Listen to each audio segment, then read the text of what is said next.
All right, well, thank you for joining me for DocuSign training this morning. We're going to go through everything step by step, from opportunities in Command all the way through sending documents out for signature and uploading for compliance.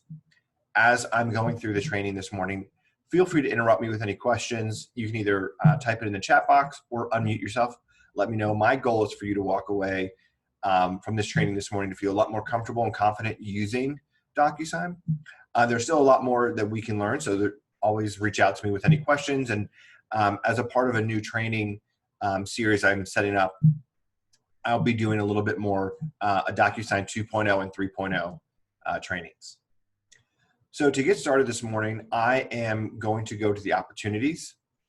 I've already set up an opportunity this morning. So to navigate there from my Command home screen, I'm going to click on the opportunities icon, which is the two hands shaking.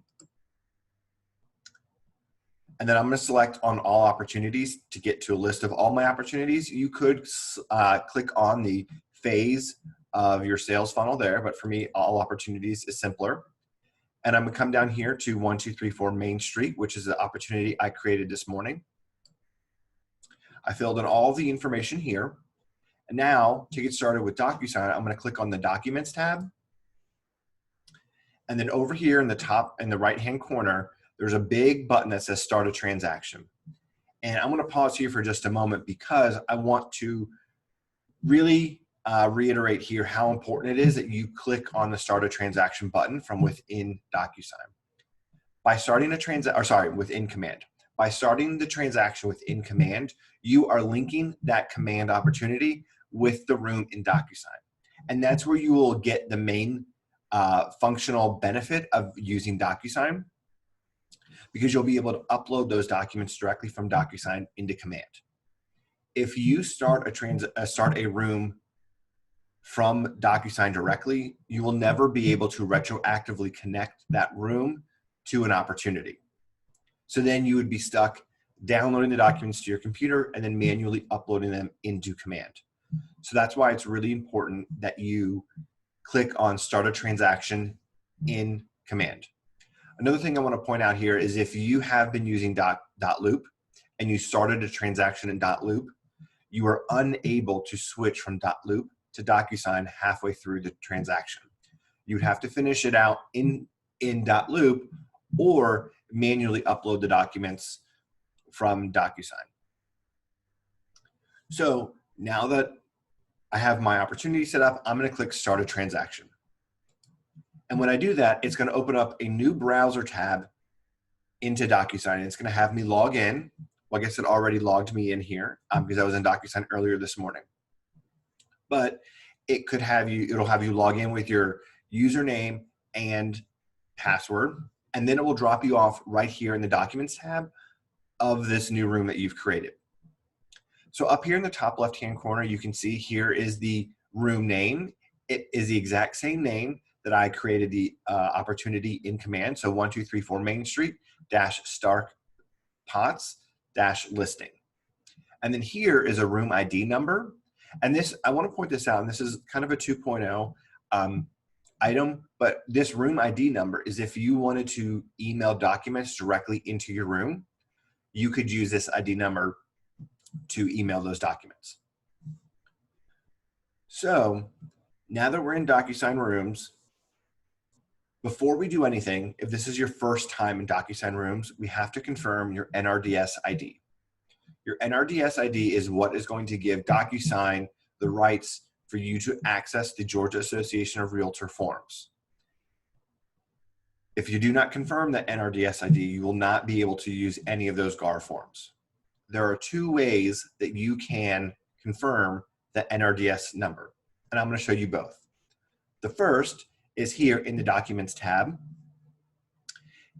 If you wanted to confirm your number, click on the Add button up here and then select DocuSign Forms. So we're going to kind of go through the process as if we were going to start adding the GAR forms to our room. So I'll select DocuSign Forms. We'll see this pop-up window with these two logos here, and we're going to select the Realtor logo for the National Association of Realtors.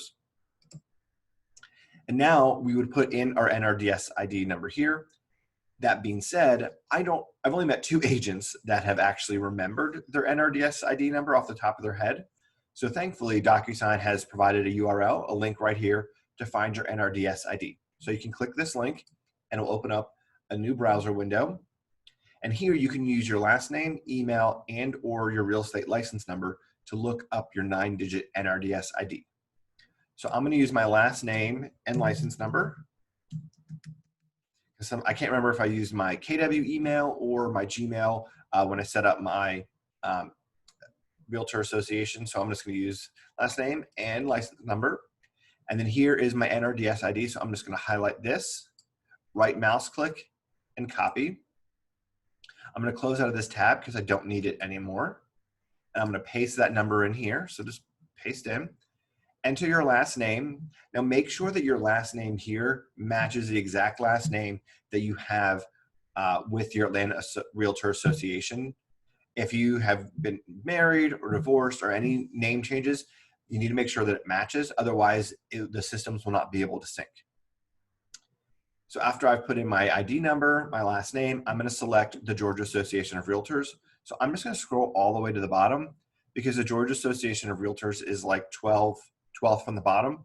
So I select Georgia Association of Realtors and click validate. And now it'll say you have validated 2 association memberships. And then if this is your very first time confirming, I've done this a handful of times, you'll have another pop-up window here with Georgia Association of Realtors terms and conditions, and click accept.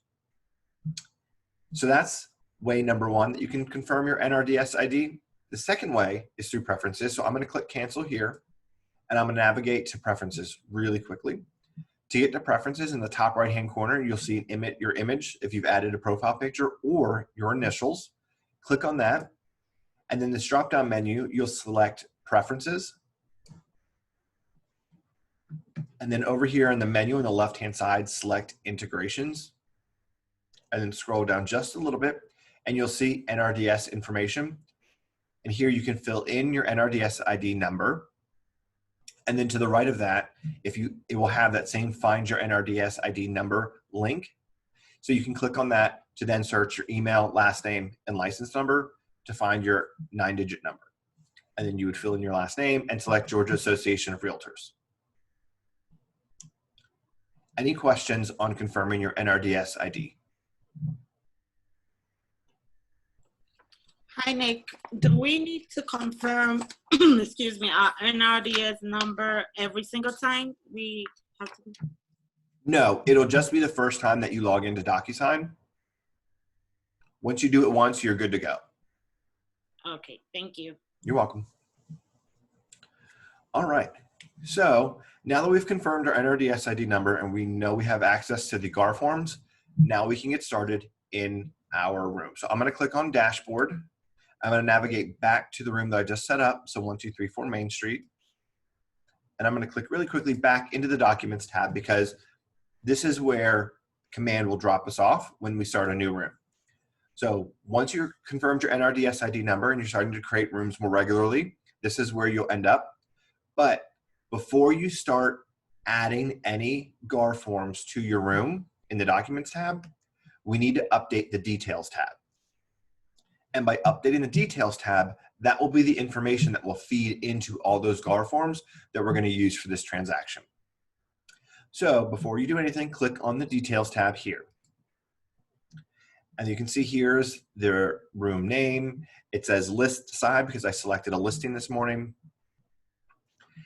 Now what we're going to do is we're going to want to fill in as much information as possible that we know at this time over here on the left-hand side in regards to the transaction, so for the property. And then on the right-hand side, there's a column, and this is where we'll fill in our client's information and our information. So you can see here, it shows seller 1, and it pulled in Tony's information from Command, which is another benefit of using DocuSign with Command because it'll automatically pull in that contact information out of the Command system. Scrolling down, you have seller 1, then we have seller 2. So again, it pulled in Pepper Potts' information here. Scrolling down, and it pulled in my information as well as the listing agent. Scrolling down, if there's a second co-agent you could put in his or her information here. And then scrolling down below that, we have buyer 1, buyer 2, buyer agent 1, and buyer agent 2's information. Now, the reason I want to point this out is just so that way you know that if you are working on the purchase side of a transaction and you're the buyer's agent, that you have to scroll down pretty far down the page to find the fields to input your client's information and your information. So now let's get started by updating the information here. So I'm going to click on edit in the top right hand corner, and now all these fields become editable. I do want to point out that DocuSign does not pull in the information out of FMLS like .loop did. So you do have to manually put in the information, but by putting the information in the details tab here, you should only have to input that information once because it will auto-populate in all of the documents moving forward. So we'll just start at the top of the page here and work our way down, and we'll fill in as much information that we know about the transaction as possible. We can always come back and make any edits or updates. So I'll just start with local currency. I'll do US dollars. MLS ID, I'm just going to type in that MLS ID. You can paste this from FMLS. Origin of lead, you don't need to select. Company room status, you don't need to select. Address, we'll do 1234 Main Street, Atlanta, County, Fulton, Georgia. Postal code 30324. Property type, we'll do residential detached. Year built, let's go down to 2006. And then special circumstances, there are none, so we don't need to select any. Scrolling down, listing date, we'll select today as the list date, so 9/4.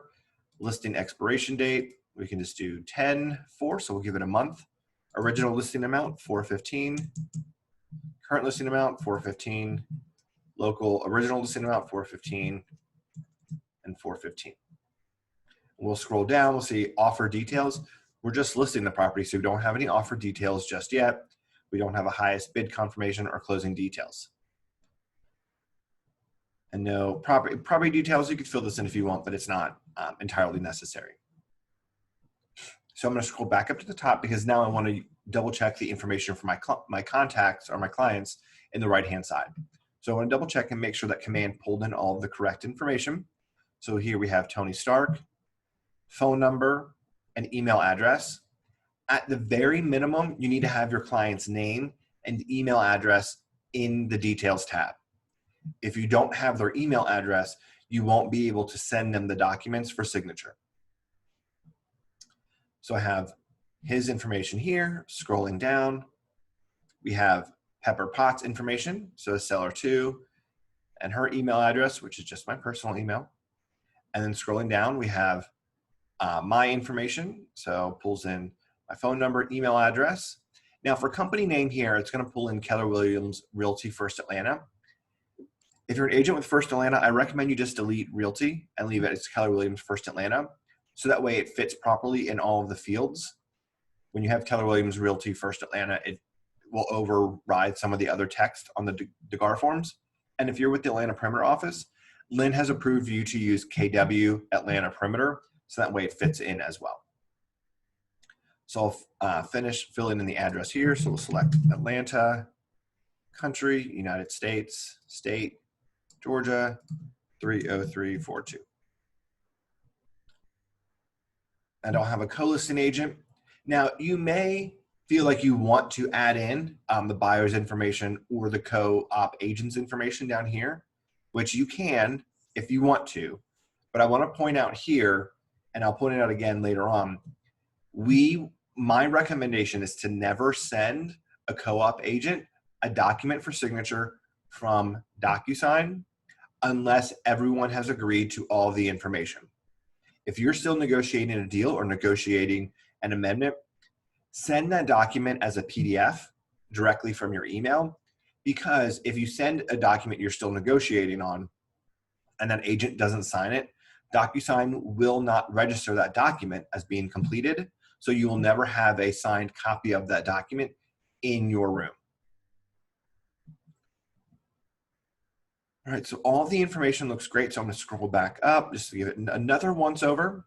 And then one more thing I want to point out before we start adding GAR forms is when you are adding or inputting your client's information, and if you're working with a seller and they have, more than one seller, husband, wife, talk to your clients to see who you want to be responsible for filling in all of the disclosures. So your seller's property disclosure, community association disclosure, and lead-based paint disclosure, because the client that is assigned as seller one is going to be the one that will be responsible for filling in that information when he or she is signing documents. Then seller two would be able to review that information and double check that it's correct, but is unable to make any edits. And I'll show you how that works in just a few minutes, but I want you just to have that conversation with your client so they know who will be responsible for filling in that information, because filling in the seller's property disclosure can take a fair amount of time. So you want to make sure that they are good with who is going to be responsible for that. So once all the information is good to go, click on Save. All right, the room has been updated. Now we can go to the Documents tab and start adding documents. So I'll click on the Documents tab up here. And now we can start adding GAR forms. In .loop, we had to organize our documents in a very specific way for compliance review. Now that compliance review takes place in Command, you can set up your DocuSign rooms any which way that you want. It can be as organized or as messy as you want. So if you don't want to have different folders, you don't have to, but I want to show you how you can add a folder if you'd like. So if you want to add a folder, come up to Actions in the top right-hand corner, click on that, and select Add Folder. And we'll just give this a folder name. So I'm going to name this Listing Agreement and click Create. So now you can see we have two folders, the Listing Agreement folder and the Room Docs folder. Anytime you add a document to the room or a document is completed with signature, it will automatically drop into the Room Docs folder, and then you can move it into the Listing Agreement folder or any other folder you want. So now I'm going to start adding GAR forms to the room. To add the documents, click on Add in the top right-hand corner and select DocuSign Forms. So now it'll give us a library or group to select from. If you are with the Atlanta Perimeter office, Stacy has gone through and she's created groups for you. So if you have a listing or a buyer or a lease, she's already organized all those documents for you. So you could select DocuSign Forms groups and then select from this drop down whether it's a buyer, seller, lease, etc. If you're with First Atlanta, you will select on the DocuSign Forms library, and then you would select the Georgia Association of Realtors library. And this is going to pull up all 180 documents or all 180 GAR forms that you can use. So today we're going to need our listing agreement, seller's property disclosure, community association, and I want to walk you through the purchase and sale agreement just so you can get comfortable with that document in DocuSign. So to search for your form, you can start typing in the name. So sellers, actually this is exclusive seller listing agreement.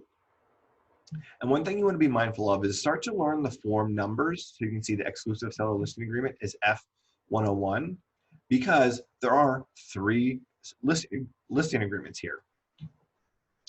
So you don't want to select the incorrect one.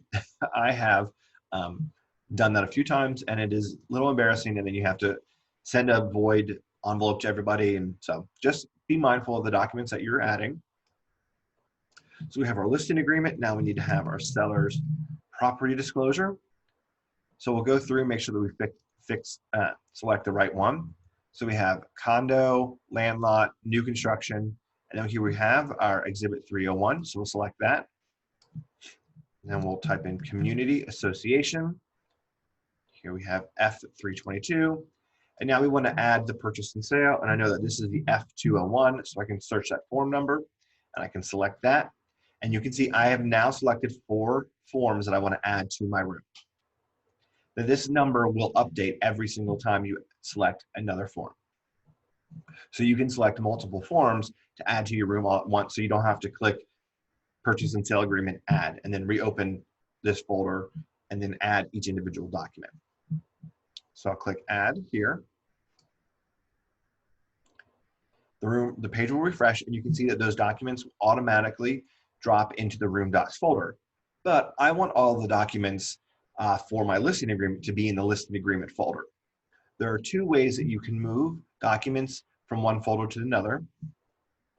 The first is by way, if you roll your mouse over the document icon, this radio button appears in the top left-hand corner of the document. So I'm going to select that radio button. And when you select that radio button, a toolbar will appear at the top. And if you roll your mouse over, one of the icons is for move. So click on move.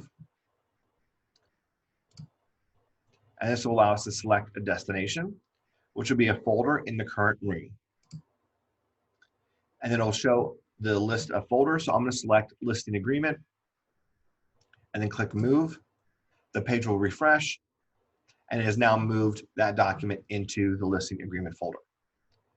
The second way to move documents, which is a little bit easier, is you can just click on that. Oh, excuse me, wrong form. Now it's opening. So let me exit out of this. If you want to move it, you can just click on the document, hold your mouse down, and drag it into the folder that you want. Pretty simple. So if you have a lot of documents that you want to move all at once, you can select them all and then click move. But if you just have a few, you can just drag and drop, and it's pretty simple. Any questions so far about where we are and what we've done in DocuSign so far this morning? All right. So now we can get started updating the document. So we'll start with the exclusive seller listing agreement. So I'll open that up.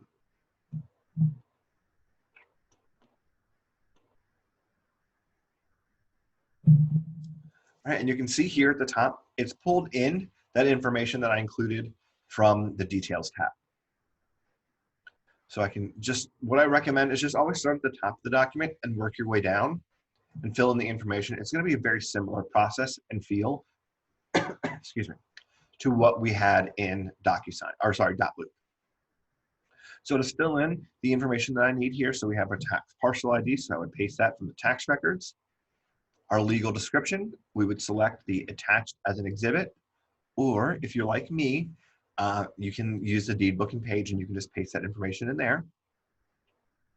Scrolling down, listing period, we'll type in today's date. Now, there is not a calendar feature like Dotloop, so you do need to type in the date.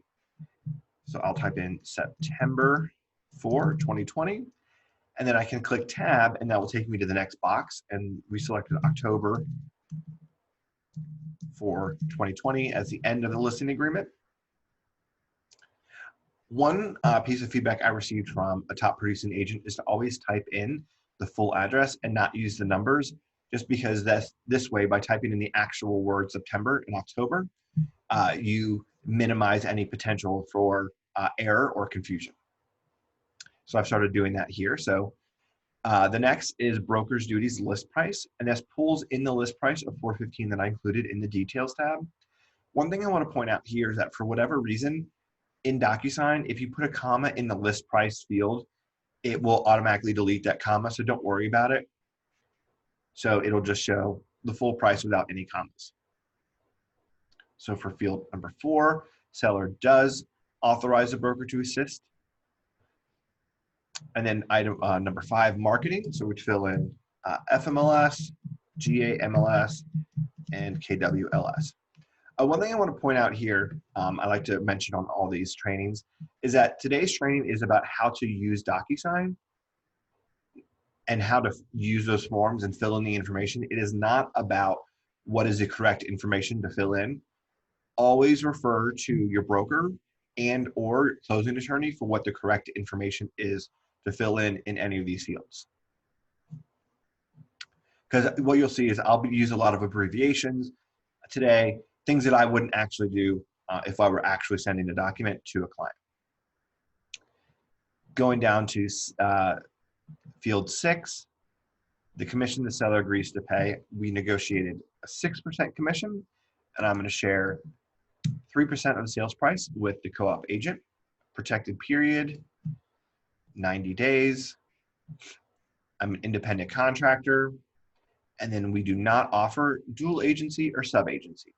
So you can see it's very simple to go through each one of the fields and fill in the information or select the buttons. It's the same way as we were used to in .loop. Scrolling down, we don't have any special circumstances here.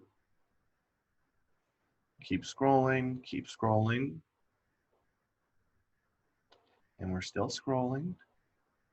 All right, so now we have our brochures. So we can select all the brochures that we want to send to our client. All of the GAR brochures are uploaded into DocuSign, so you can add all of these to send them out to your client. Exhibit, we have our legal description as exhibit, so we'll make that exhibit A. And then we have special stipulations, so we have this field here, so you can type in any stipulations you would like. You can add as many as you want.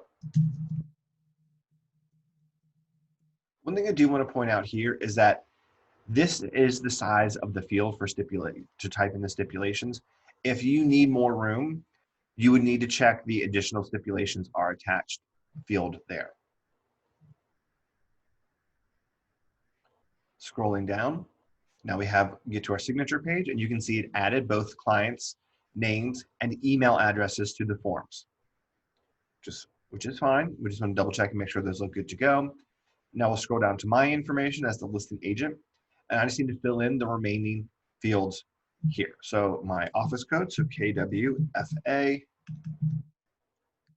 01, license number H33313, fax number 404-531-5708, licensee phone number 414-8238,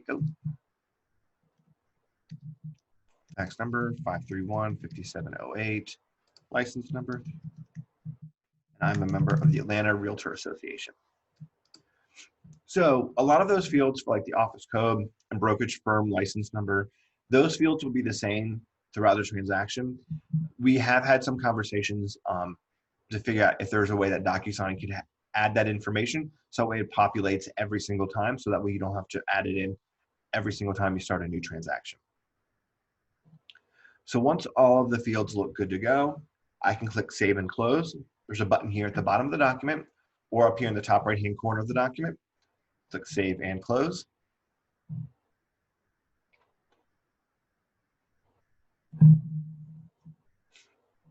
All right, so now that we filled in the seller's listing agreement, let's go to the seller's property disclosure. So I'm just going to click on that document to open it up.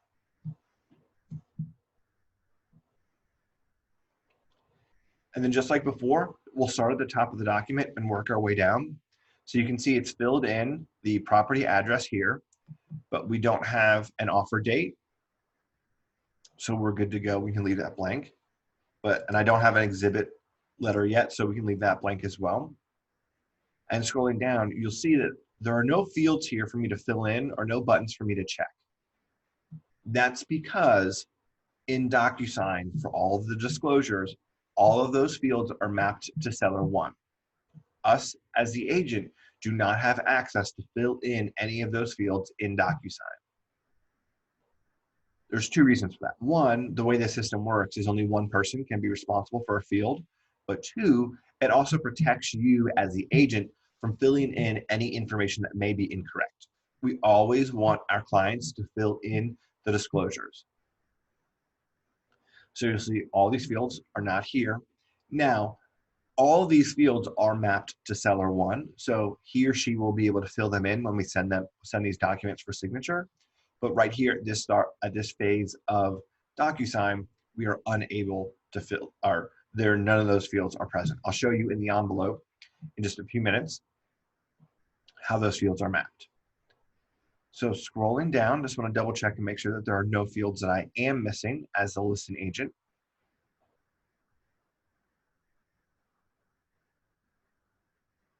All right, so I pulled in my client's names correctly. Everything looks good to go, so I'm going to click Save and Close. Well, give the system a second to save. Perfect. And now we'll come over to the community association disclosure. So we'll open that.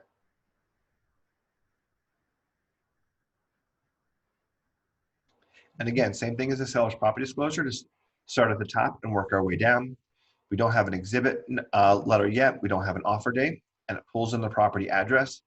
And then scrolling down, again, very similar to this seller's property disclosure, none of these fields, these text fields or check boxes are available for us to fill in because all these fields are mapped to seller one.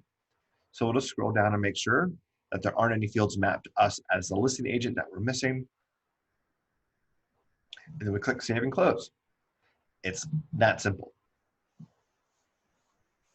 So we'll let the system save.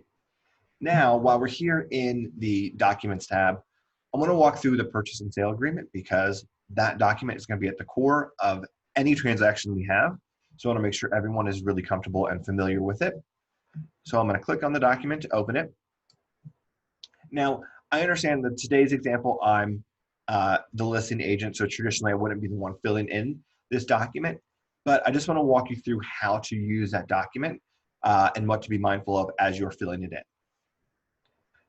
So with everything in DocuSign or Command, I always recommend to start at the top and just work your way down and fill in all of the fields as needed. So we'll start with the offer date. So I'll type in today's date of September 4, 2020. It pulls in the address and MLS ID number from the Details tab. I'll add the tax parcel ID. I'll get this from the tax records. My legal description, I will attach as an exhibit here too. Scrolling down, purchase price paid by the buyer. So we'll do 410. I can add a comma in there, but you see when I type in that comma, it says invalid number. So type 410, 1, 2, 3. I can tab over to the seller's contribution to closing costs, and we're going to ask for $5,000.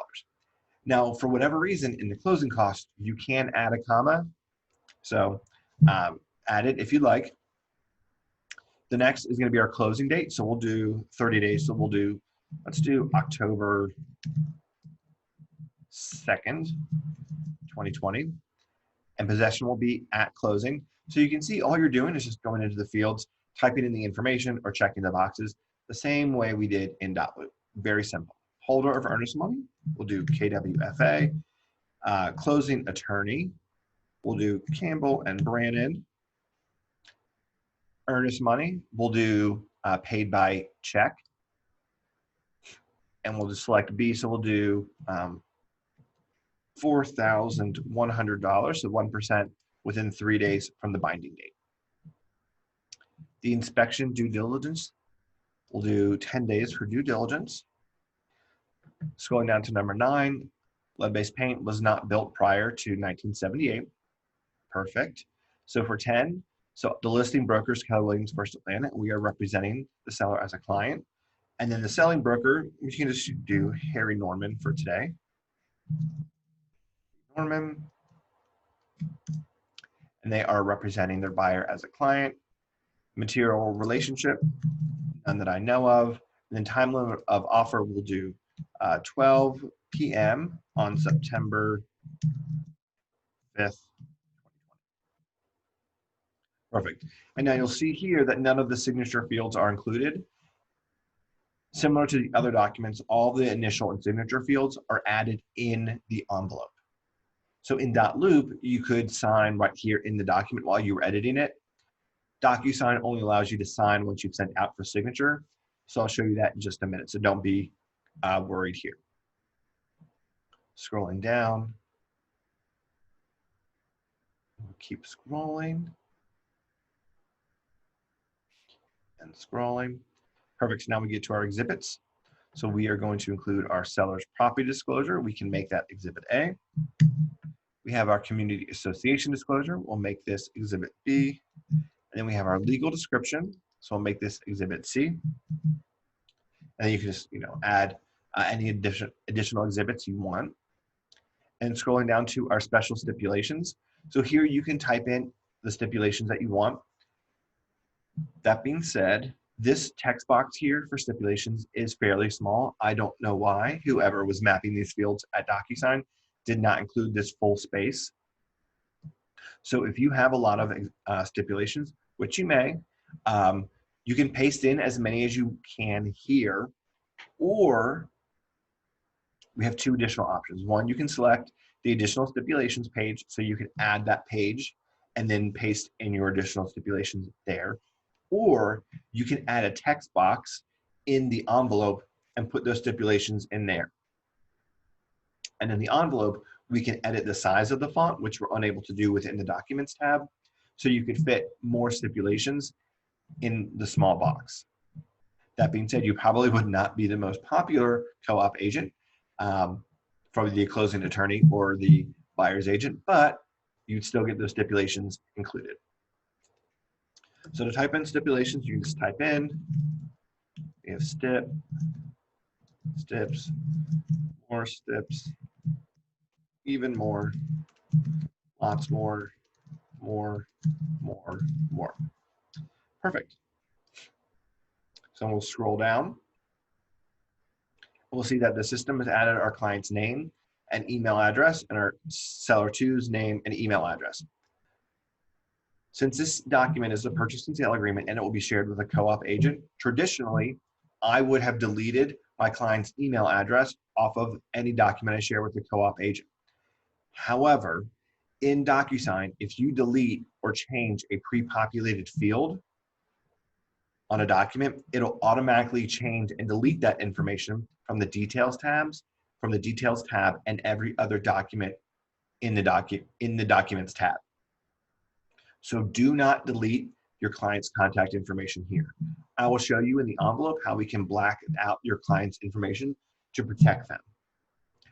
I know 9 times out of 10, your co-op agent is going to be very respectful of the relationship you have with your client, but I always err on the side of caution, and I want to make sure that my clients are protected at every single way or every single point throughout the transaction. So I'll leave that information in there and I'll black it out in just a few moments. So I'm going to scroll down. I'm going to fill in the missing information for myself.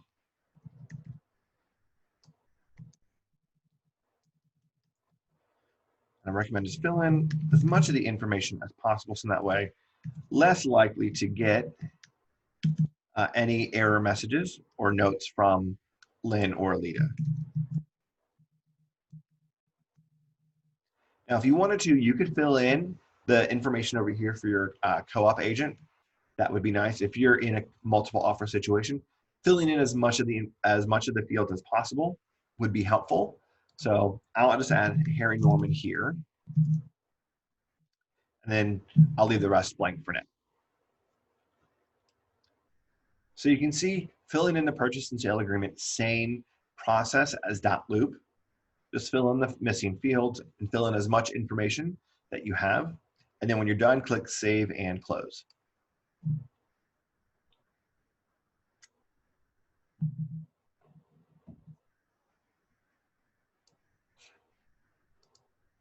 All right, so now that we have all of our documents prepared that we need to send for signature, we now can create an envelope to send those documents out for signature.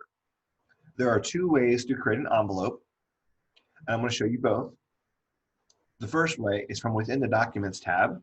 If you roll your mouse over a document, select the radio button in the top left-hand corner of the icon of that document, and then the toolbar will appear, and then you can roll your mouse over to the DocuSign icon that looks like a pen, and you can click DocuSign, and that'll automatically add that document to a new envelope. The other way, which is what I want to walk you through this morning, is if you click on the Envelopes tab, and then we'll click on New. Now, you may be asking, kind of, what is an envelope? Well, the way that Michael New explained it to me, and I think it's a really great analogy, so I like to share it, is think of an envelope in DocuSign like a manila envelope on your desk. Let's say you printed out all the copies of your purchase and sale and your listing agreement and your disclosures. You've gone through with your pen and you've handwritten in all the information on those documents, and then you've organized them and stacked them in and put them in a manila envelope and put it on the corner of your desk. So then when you see your client, you can take that manila envelope and hand it to your client and say, please sign these documents. envelopes in DocuSign is that same thing as just being a device to transfer those documents for signature. So to get started here, I'm going to click on New. And now we are in the document editor, or the envelope editor in DocuSign. So with everything, we'll start at the top and work our way down. So we'll give the envelope a name. It's going to default to Please DocuSign, but we want to give this a name so we can keep track of what this envelope is. The envelope name is only for internal purposes. It's for you to know and organize all the envelopes. You will send multiple envelopes throughout a transaction. Every time you have to send a document for review and signature, you will create a new envelope. So you could have 10, 20, 30, 40, maybe up to 100 envelopes in a single transaction or working with a single client. So you want to keep them as organized as possible. So today I'm going to name this 1234 Main Street. I'm going to do listing agreement and purchase and sale agreement. All right, actually, let me rename this. This would be ELA. There we go. Now, the next step is to add documents to the envelope. So to do this, I'm going to select Room Docs. And this is going to show all of the documents that are in the room. So this morning, it's really simple because I only have 4 documents in the room, and I want to send all 4 of these documents for signature, so I'll select all 4 of them. In the future, once you start to have, you've uploaded a couple documents from your co-op agent, you have some signed documents, all of those documents will show here. So you will need to be mindful to make sure that you are selecting the correct version of the document. So I'm going to select click on Add Selected. Now, if you're an agent with Keller Williams First Atlanta, all of our affiliated marketing and wire fraud prevention disclosures are included as a template here in the envelope. And the reason First Atlanta has it set up that way is because there's no fields on either one of those documents for you to edit or for seller or client to fill in. So it's most simple to have it added as a template. If you're with Atlanta Perimeter, Stacy added those documents to your room. So you would have added those documents to the room, similar to what you did with the purchase and sale and listing agreement. So if you want to add those disclosures, we'll come to use a template. So click on this button here, and it's going to open up the templates field. And I'm going to click shared with me. And this is going to pull up all of the documents that the MCA office has shared with you. So in addition to having the affiliated marketing and wire fraud prevention, it also has the pay at close, some ACH authorizations, W-9s. And then you'll see here we have a buyer affiliated marketing disclosure and a buyer wire fraud. And if we scroll down, there's a seller affiliated marketing and seller wire fraud disclosure. Make sure you select the correct version of those documents. So I'm going to select the seller version. And the reason is because those fields, the signature fields, are mapped to seller or buyer. And if you select the wrong version of the document here, there won't be any fields for my seller to sign. So I will click Add Selected. It's going to add those documents to the room. Sorry, to the envelope. All right, so now that we have all 6 of our documents here, we see that they are in alphabetical order. I don't want them in alphabetical order. I want my clients to sign these documents in a specific order. I want him and her to sign the listing agreement, then the disclosures, then the office disclosures, and then the purchase and sale. So to reorder the documents, you have to do it here in the envelope. What you'll do is you'll roll your mouse over the document you want, click it, and then drag it into the field or to the position that you want. So I now have my listing agreement first. I then want my seller's property disclosure. So I just drag that over. Then I have my community association disclosure. Then I'll have wire fraud prevention. Then I'm going to drag over my affiliated marketing. So now I have listing agreement, then SPD, CAD, wire fraud, affiliated marketing, and then purchase and sale. So this is the order in which my clients will sign these documents.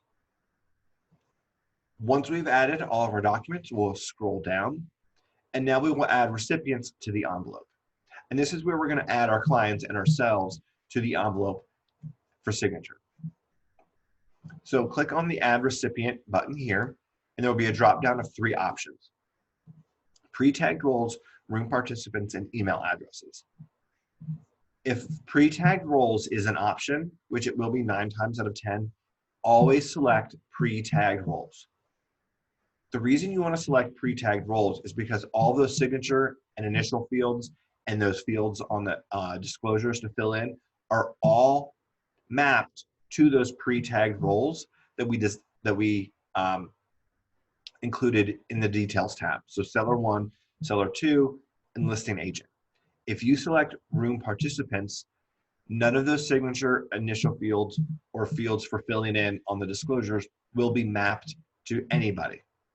You would then have to manually add every signature field and every text box to every document. So make sure you select pre-tagged roles. 9 times out of 10, when an agent has an error with the signature fields not populating, or the client doesn't have the ability to fill in the fields on the disclosures, it's because the agent selected room participants and not pre-tagged roles. So I really want to highlight how important it is that you select pre-tagged roles.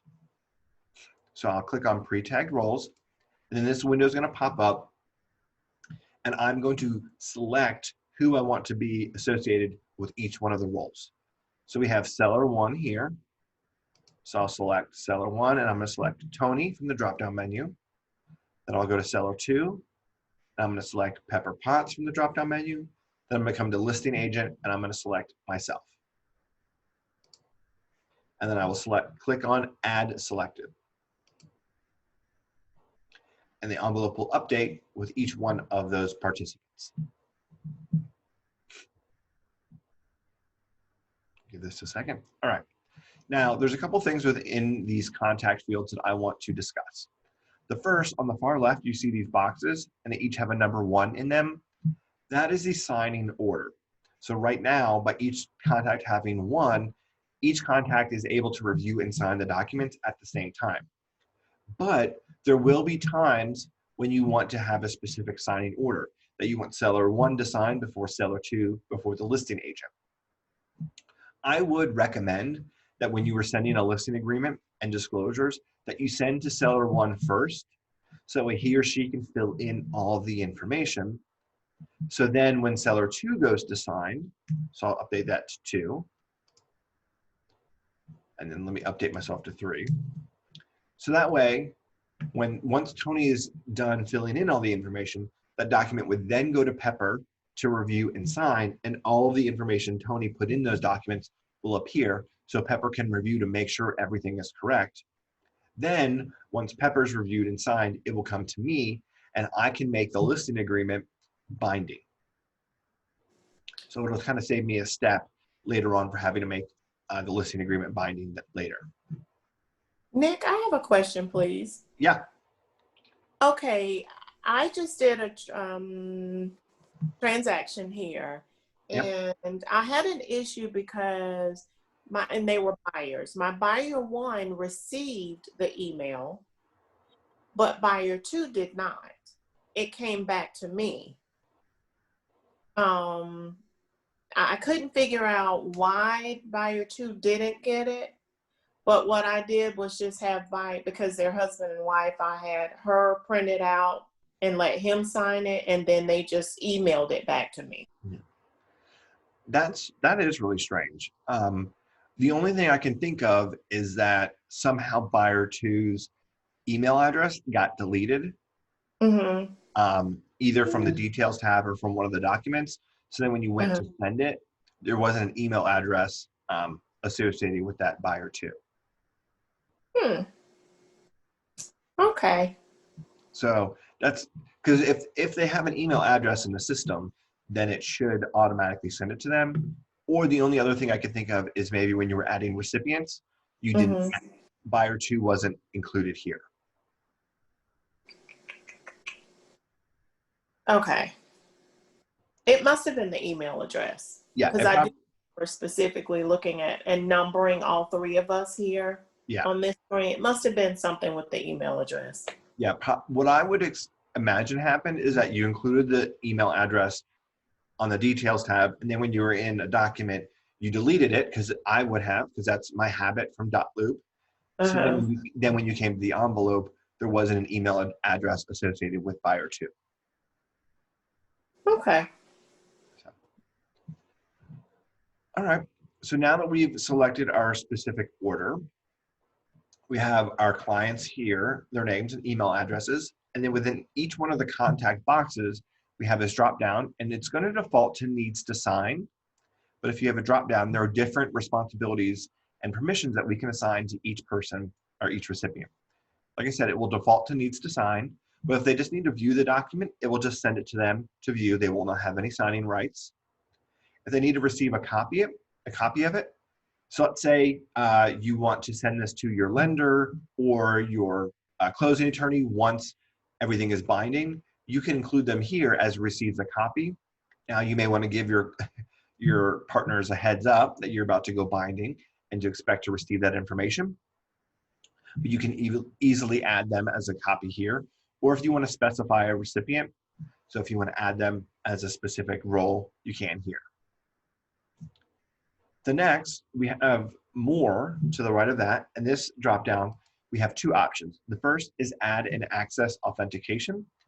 So if you're working with a client that is very concerned about electronically signing any of their documents, and they're worried that someone may hack into their email address and then start signing documents on their behalf, and before they know it, they're under contract for a property they have no clue about, we can add this access authentication, and this can be a code that client will have to fill in before he or she can sign. So to do that, we'll just click Add Access Authentication, and it gives us this box here, and we can enter an access code. So we can type in whatever code we want. Now I would say to Tony, hey Tony, I'm going to send you these documents for signature, but you need to type in the code 12345 in DocuSign before you can start signing. So it's just one more level of security to make sure that our clients are intentionally signing documents they are meant to sign. Now, I don't really want to include this, so I'm going to click Discard. And then the next option is Add a Private Message. So this would allow me to add a private message just to Tony. Now, in today's example, Tony is seller one, so he's going to have the ability to fill in the fields for this disclosures. So I may write a quick message to Tony and say, hi, Tony, please be sure to fill in all the fields on the SPD. Oh my goodness, if I could spell SPD and CAD. Thank you, Nick. Now this message is only going to go to Tony, and it'll be that reminder for him to fill in those fields. So now that I've set up, I've added all my recipients, I put them in the correct order, I've added my private message. I'm going to scroll down, and here's where we'll write a quick email to our clients.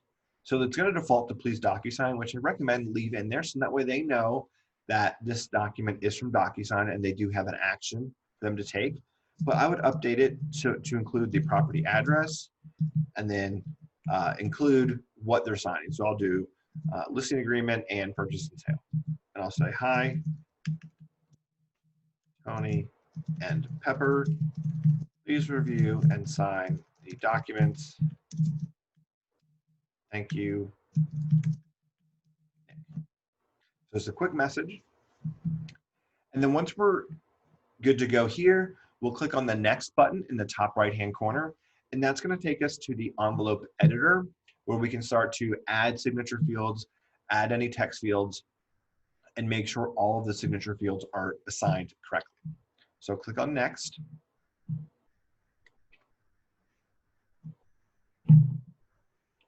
We'll give this a second to load. Now there's a handful of information here that I want to walk through before we actually start doing anything. In the very top left-hand corner, there's a little go back arrow. If for whatever reason you need to go back to change something, you can. DocuSign automatically saves all the edits you make in the editor about every 30 seconds. Below that, you can see where it says Tony Stark, and it has a yellow circle. there's a drop-down menu, and you can see it has Pepper Potts with blue and myself with purple.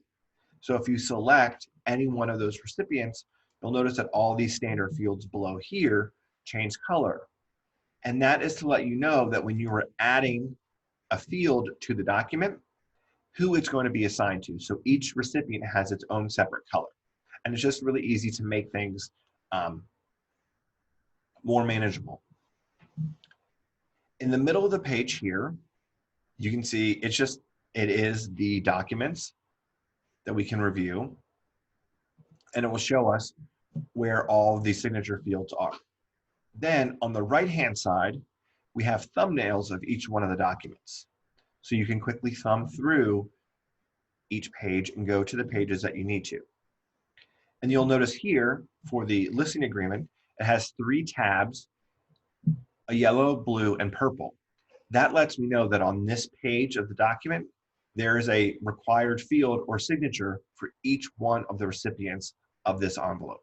So I can click on this, and you'll see here we have yellow assigned to Tony and a date signed field, a signature field for Pepper and a date signed, and then scrolling down, here's myself assigned with signature and date signed. So now that we've gone through the layout of this page, we'll go through and we'll double check, make sure that all of the fields are added correctly. We can add any missing fields or anything that we left out. So we'll scroll down. So here is the bottom of the listing agreement. So I mentioned to you earlier that we can set this up so when I go to sign, since I'm going to be the last recipient, I can make this document binding when I sign. One of the cool things that I really like about DocuSign is that once everyone has signed the documents, it automatically sends out a copy of those signed documents to everybody. So that way, after you don't have to have another step of send an email to your clients, here are copies for your records. DocuSign does it for you automatically. So if I can go ahead and I can make this document binding, even easier. So to do that, I'm going to select myself from the drop-down menu. So here I am, select that. I'm going to come over here, I'm going to select text. So you just click on text. And then I'm going to come over here, and then I'm going to drop the text box right there. And I'm going to resize that text box so it fits right there. Now, when you have a standard field selected, a menu will appear on the right-hand side. And you'll notice it'll show here who the recipient is, and it lets you know that it is assigned to me as a listing agent. And then below that, it has required field checked. Required field means that when I go through the signing process, the system is going to stop me at this field to fill it in. And if I don't fill in this information, it won't let me complete signature. So I want to leave this field blank because I want to update the time and date based on the actual time and date that I sign. So I'm going to leave this blank, but leave it required. One thing else that's really cool about DocuSign is that I can right mouse click on this field, click copy, and then right mouse click and click paste, and it will paste that same field again. So I can just drag that over to the right position, reformat, and add that here. And then if I want to add a date here, I can come up to the date signed, click on date signed, and then add that box here. And now the system will automatically add the date for when I'm signing. So this will make the listing agreement binding after everyone is reviewed, signed, and then I get to sign. Scrolling down, we're going to go through the seller's property disclosure. So you'll see here, see how this text box is highlighted yellow, and each one of these radio buttons are highlighted yellow. That lets me know that each one of these fields is assigned to Tony Stark. Now, I want to point out a difference here. So if I scroll up really quickly, you'll see how this required field is highlighted purple and filled in purple. But then when I scroll down here to this text field, it's only highlighted yellow, but it's not filled in yellow.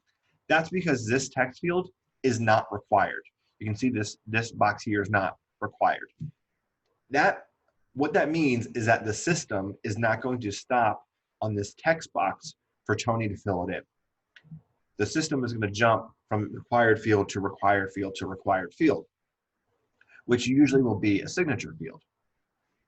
So two things have to happen, or one of two things have to happen here. The first is you have to tell your client, hey, seller one, when you are reviewing these documents, make sure you scroll back up and fill in all of the fields on the seller's property disclosure and community association disclosure. If you don't, you will sign blank documents, and I'm going to have to resend for you to fill it in. Or the second option you have, and this is kind of a little trick that I learned, is that you can set this text field right here to be required. And what that's going to do is it's going to cause the system, DocuSign, to stop on this field and require that your seller one fill in the year that the residential dwelling was constructed. Once he or she fills in that information, it'll be much easier to then go through and fill in and check the remaining boxes. Now, you don't want to go through and make these text boxes or these check boxes required, because some you don't know which one is going to be yes or no to these answers, and you don't know, is the property vacant or been occupied? You may not have a response there, or the client may not have an explanation for something. So by selecting this first, what year is the main residential dwelling constructed, that will stop him, and it'll make it much easier or stop the system, and it'll make it much easier for your client to fill in. So we'll scroll through the document and make sure all these fields are all highlighted in yellow. So far, everything looks good to go.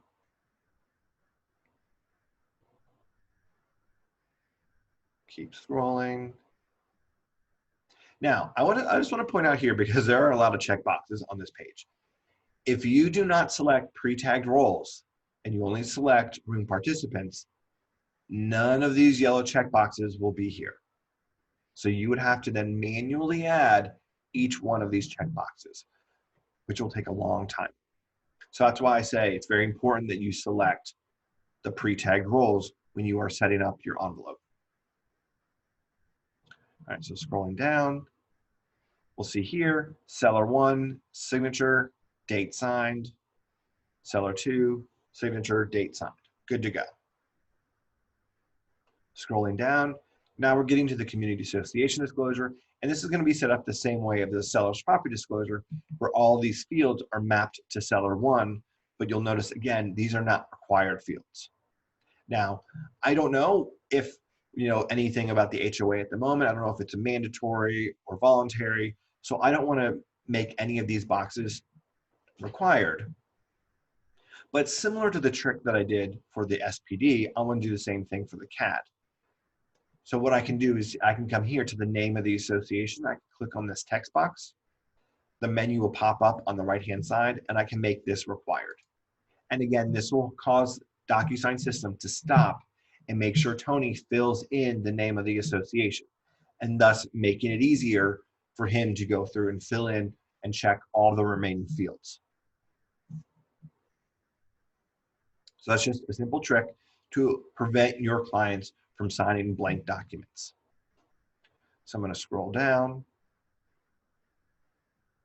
make sure everything else is all mapped correctly to seller one, and perfect. Seller one and seller two initials, good to go. Now we're going to get to the wire fraud prevention notice. All right, and for whatever reason, the signature field here goes to the wrong place. So I'm just going to pull that up.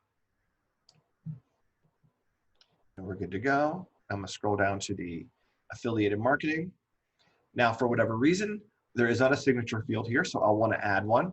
So I'll click on signature and add that here in this box.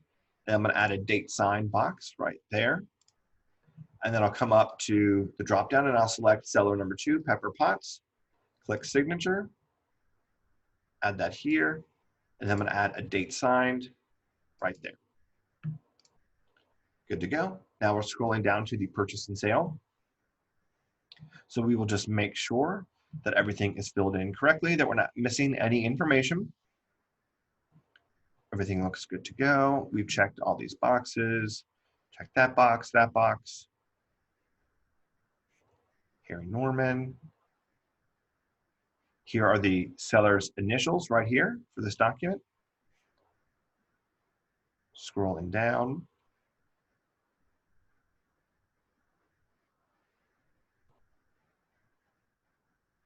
We're still scrolling. Now we get to our exhibits. If for whatever reason, let's say, oh no, I forgot to check one of these boxes, but I know I'm going to add, I know I've added, I know I'm going to add a temporary occupancy, so I want to add this checkbox here for this exhibit. What you can do is you can come up to the drop-down menu and select yourself as the listing agent. I'm now going to come over here to the standard fields. I'm going to click checkbox, and I'm going to put that checkbox right there over the box on the form. Now I want to go ahead and I want to check this box. So that way it shows up that when my sellers sign this document that the temporary occupancy agreement has been included. So come over to checkbox values and you can click checkbox and it will check it for you right here. So now it is checked on this document.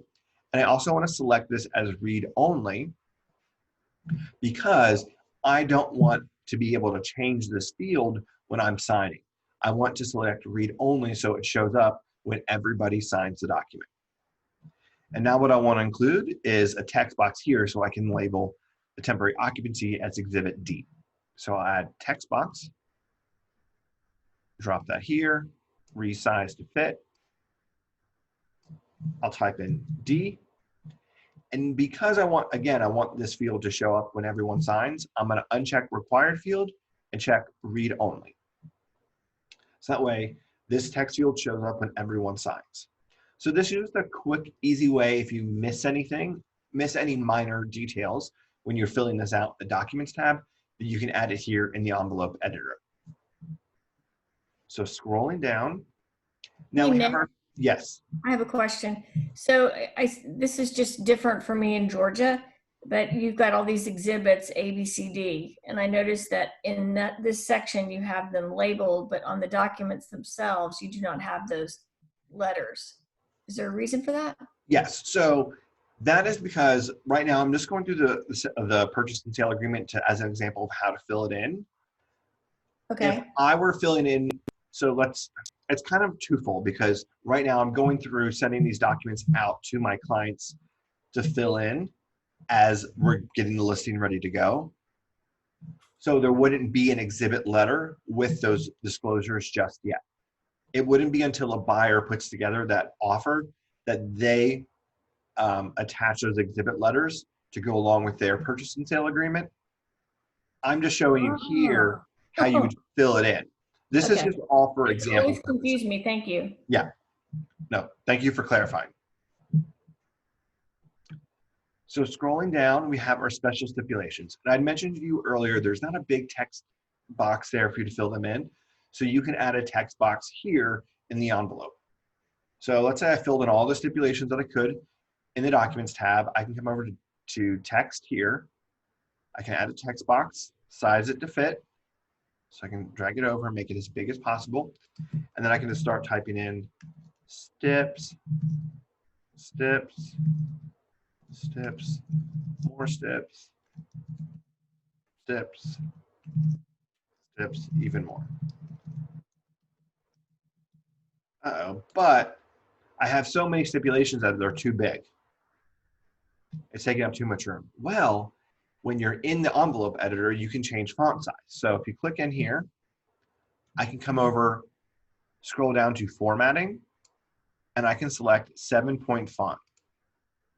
And you can see now the font size has decreased to 7-point font.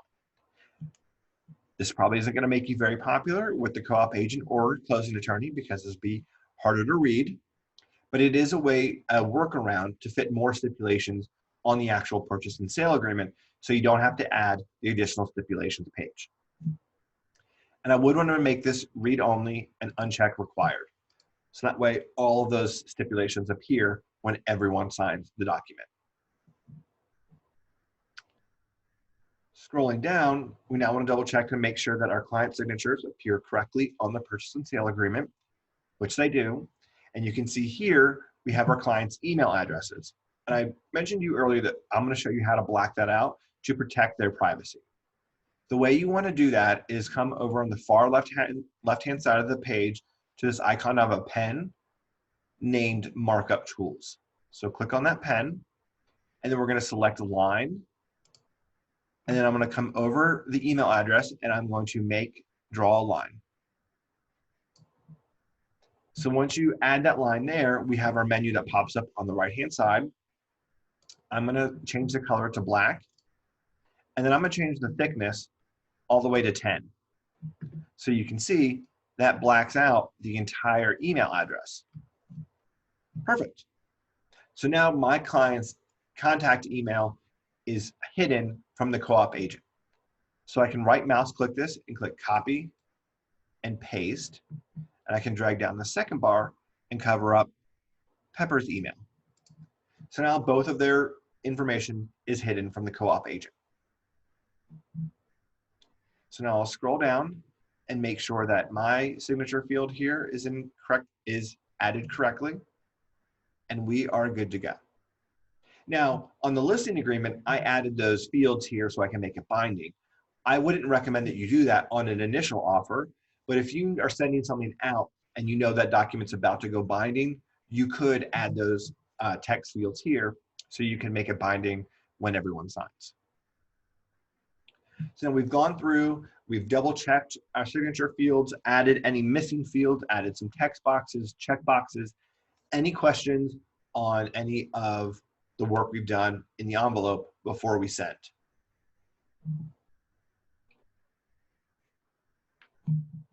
All right. So if you want to do a final double check of your envelope, you can click on the recipient preview button up here in the top right-hand corner. And this is going to show you a preview of what it's going to be like for each one of your clients to sign. So here we have what it will look like on a desktop, on an iPad, and on a phone. So if your clients are out at dinner and you're getting in a multiple offer situation, they can sign on their phone. It's just going to be really hard for them to read. It's going to be really small, but they can. So that way they don't have to wait till they get home in 2 hours, do whatever.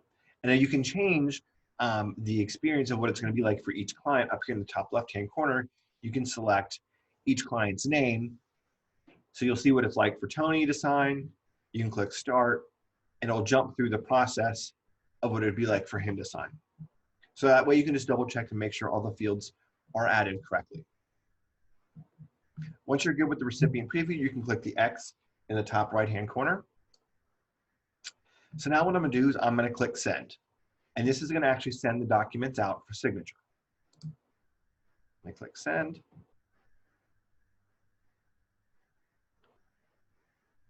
Perfect. So now DocuSign will reload. It lets me know that the envelope is waiting for others. So what I'm going to do is I'm going to open my email so that way I can show you what it's like for Tony, Pepper, and myself as a listing agent to sign. So let me open up Gmail really quickly. Let me open up my KWFA email.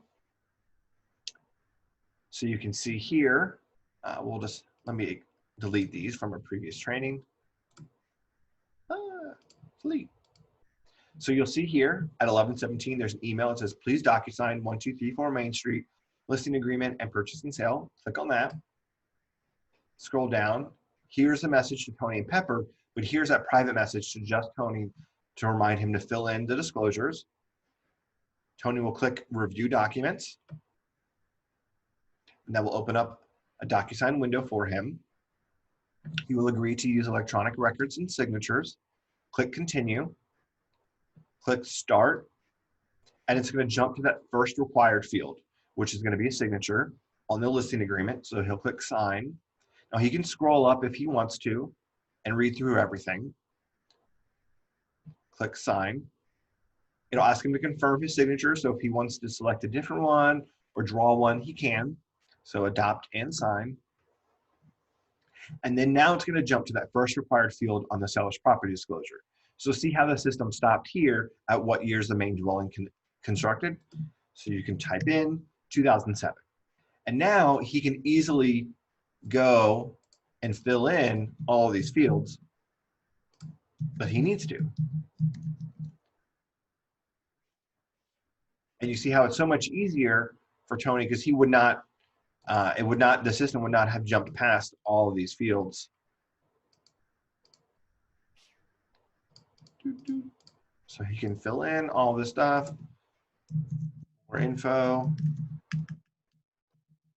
info, info.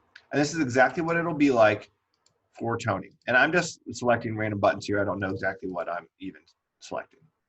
And then I'll scroll down. I'll just, for time's sake, I'm gonna jump past all of those. And then he can come here and select all the different appliances and everything that's gonna stay with the home.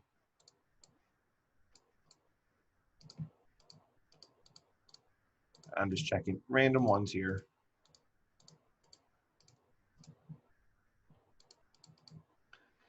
We'll come down and then Tony will sign, click sign.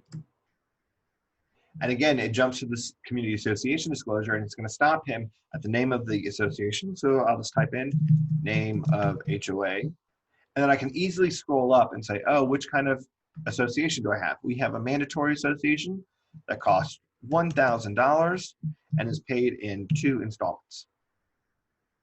All right, and then contact person, person's name, HOA management company,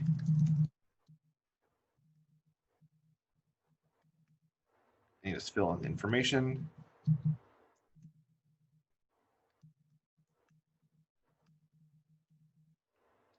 Then he can easily scroll down. We have a transfer fee of $100. No special assessments. We have a pool. We have a clubhouse. We have common area maintenance. And we have common area insurance. Perfect. No violations, nothing. We'll click initial and sign the disclosure, sign disclosure, initial purchase and sale. And then I want to scroll up here because I want to show you that these stipulations that we added in the envelope, because we selected read only, they are here so that way Tony can review them when he's signing the document to make sure that everything we've talked about is good to go. And then click sign. Now when it's done, Tony will have the ability to finish. It'll say finish up here in the top right hand corner, or at the bottom of the page there'll be a button that says finish. You need to make sure that your clients click finish, and then it'll ask them if they want to make a DocuSign account. They can just say no thanks. But they need to make sure that they receive this "you're all done" message.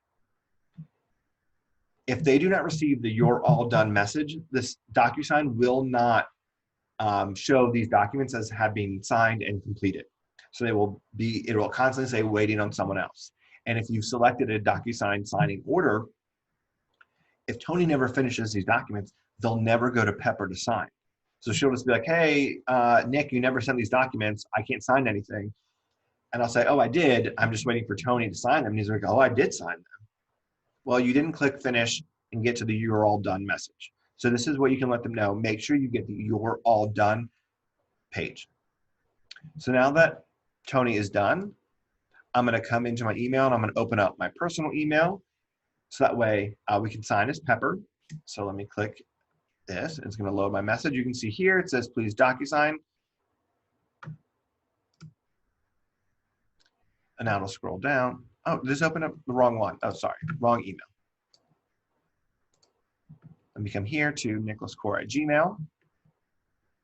And I'll say nicholascore via DocuSign, please DocuSign. And then here's a message to both Tony and Pepper. And you'll notice it does not include that private message that I had for just Tony. So Pepper can click review documents.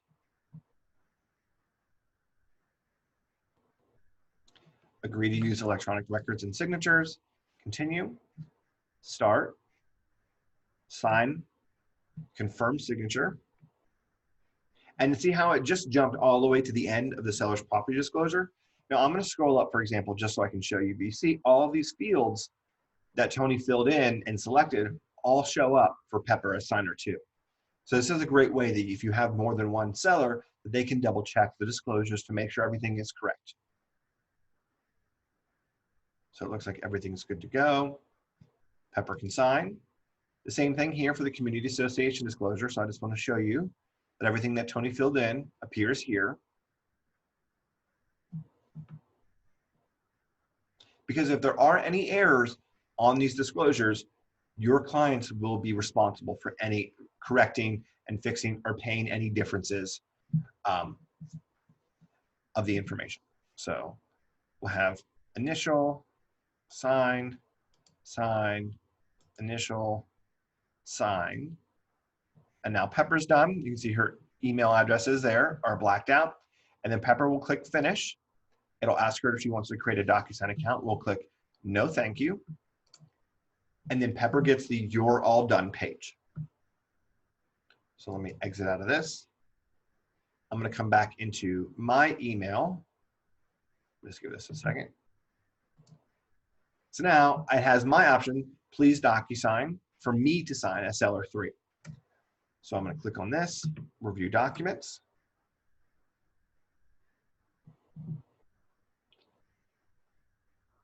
We'll click continue, start, sign. Now remember, since I'm the last one to sign the listing agreement, I can make it binding. So I'm just going to make this at 12 p.m. And now I've filled in, and it'll just take me to sign the listing agreement or the purchase and sale. And now I click finish. I don't want to log in, no thank you. And now I've received the you're all done message. So I'm going to close this, but I want to come here in my inbox, wrong email. I just want to show, because now that all 3 parties have signed, DocuSign is going to automatically send those documents out for everyone to have a copy of them. So you can see here's the email, completed, please DocuSign. And each one of these forms are added, attached as PDF. So here we have our listing agreement. So they have a signed copy of the binding listing agreement in their inbox. Signature, dates, and it's binding. Perfect. So I'm going to go back into DocuSign. So let me come back over here. Click envelopes. I'm going to refresh the page, and it will show that the envelope has been completed. I can click on the envelope, and it'll show me the exact time that everyone signed. If I wanted to view the documents, I could, but I'm going to click the X in the top right-hand corner. I'm going to go back to the Documents tab. Now, remember earlier I told you anytime that a document is added or signed in the room, it'll automatically be added to the Room Docs folder. So you can see here, we have all these documents with the green checkbox that say signed. They're all in the Room Docs folder, but I want to organize them back into the listing agreement versus the purchase and sale. So I'm going to select all of the documents that pertain to the listing agreement, and I'm going to check them. And then I'm going to come up here. I'm going to click on the icon for move, select destination, folder in current room, listing agreement, and click move. So now you can see I have all my documents for my listing agreement up here. And if I come down here, I now have my signed purchase and sale agreement. And this is a certificate if you ever need to show anyone to proof of timestamps that everyone signed, reviewed, and signed the documents. One thing you may want to do, let's say you want to send a document to your client and you want to send the listing agreement with everything in one single document. Within DocuSign, you can combine documents. So what you would do is you would select each one of the documents by rolling your mouse over and selecting the radio button in the top left-hand corner. And then when you select documents, the toolbar will appear. And I'm going to roll my mouse over and I'm going to select the combine icon. And now I can give this document a new name. So I'll name it 1234 Main Street Signed Listing Agreement. And then I can click on the name of the documents and rearrange them in the order that I want. So I want the listing agreement, then the seller's property disclosure, then community association, and then affiliated marketing and wire fraud. And then click save. The page will reload, and that document will be added to the Room Docs folder below here. So I'm just going to take this, I'm going to grab it, and I'm going to drag it into my listing agreement folder. And everything is in alphabetical order, so it'll show first here. And here I now have a document that includes 20 pages for all the documents related to my listing agreement. If I wanted to, I could come up here to document actions, which is the icon with the, looks like a piece of paper with the corner dog-eared. I can click on that. I could rename it. I could split this up. I could download it. I could email it. I could send it for signature if I needed to. So all those actions are up there in the documents actions. So now that we have all of our documents, now we need to upload them into our opportunity for compliance review. So I'm going to come back into Command, and I'm going to select, since this is a listing, I'm going to select the listed folder. And there's a couple ways that you can upload these documents. The first is on the right-hand side, you can click Add a File, and then you can select DocuSign as the source of documents. And it's going to pull in all of the documents from DocuSign. So I can select folder here, and I can save it as listed, or click the listing agreement folder.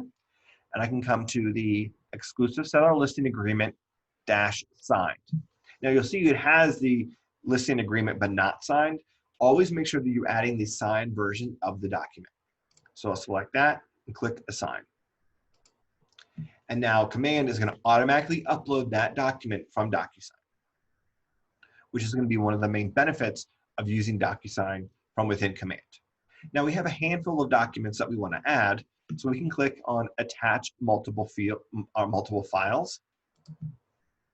And then up here at the top, I will select the source of the files as DocuSign.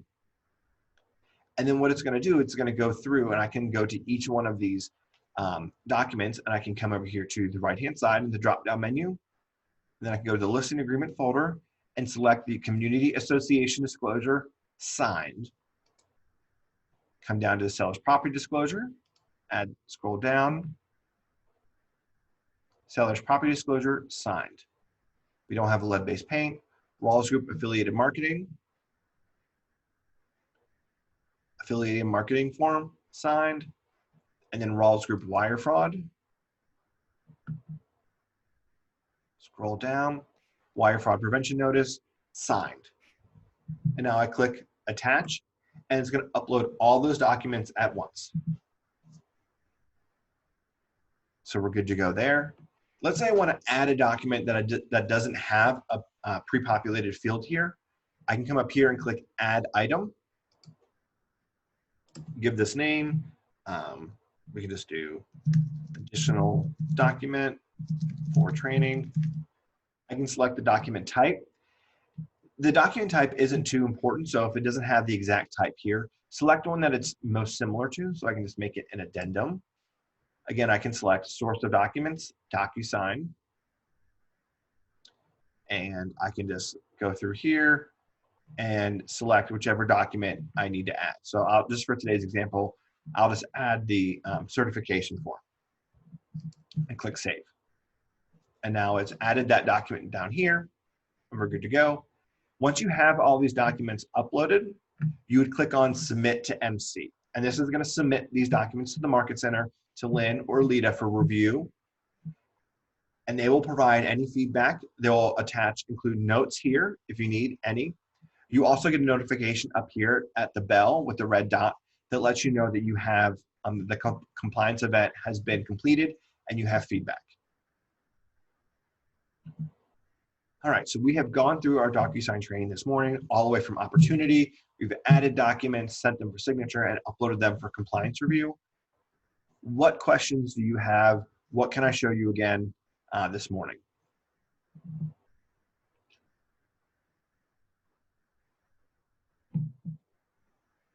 Hey, I don't have any questions. I just thought that was fantastic. Thank you so much. Well, thank you for joining me. So what we went through today is kind of, a smooth sailing with DocuSign. And I know that when you're going through the system, and especially when you're in a multiple offer situation and things are stressful, things are going to happen. They're going to have hiccups. Reach out to me, give me a call, send me a text message. I want to make sure that technology is never a reason you miss out on an opportunity or a contract. So I'd rather have a 5-minute conversation with you and get it worked out really quickly than you to stress for a couple hours and potentially miss out on something. And then with the revised training schedule, I'm going to include some additional kind of 2.0 and 3.0 DocuSign trainings so we can dive a little bit deeper into all the features that DocuSign offers. Thank you, Nick. That helped a lot. You're very welcome, Regina. Appreciate it. All right. Well, if you guys don't have any questions, I'll let you get back to the rest of your day. Have a wonderful holiday weekend. Stay safe, and let me know how I can help. Thanks. All You right, as thank well. you for your time. Thank you. Bye.